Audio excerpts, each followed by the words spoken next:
en el mundo, no puedo entretener mi melodía cantándole a los árboles o al viento, pues no hay mejor oxígeno que ellas.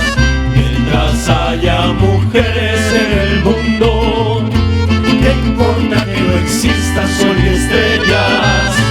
Pues no hay mejor calor y luz que ellas. Son el mejor paisaje, son tan bellas. Mientras haya mujeres en el mundo, no morirán poetas ni pintores, pues son hermoso tema del poema, los mejores pinceles y colores.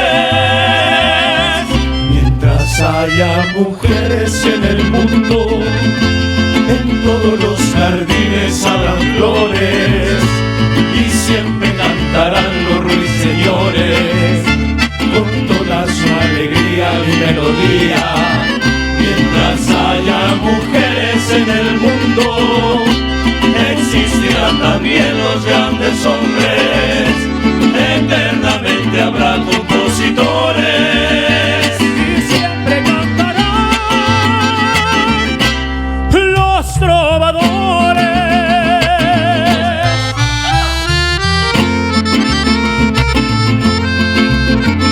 Muchísimas felicidades en este Día del Amor y la Amistad. En México canta Los Chinacos para ustedes. Muchas gracias.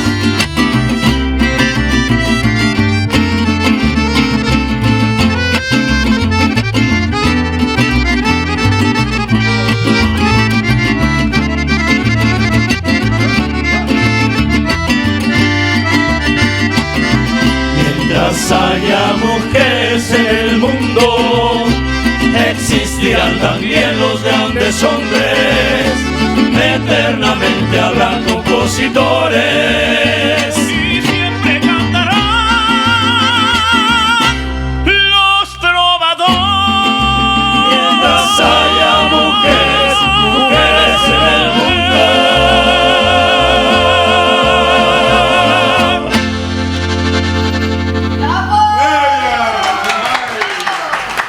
Muchas gracias.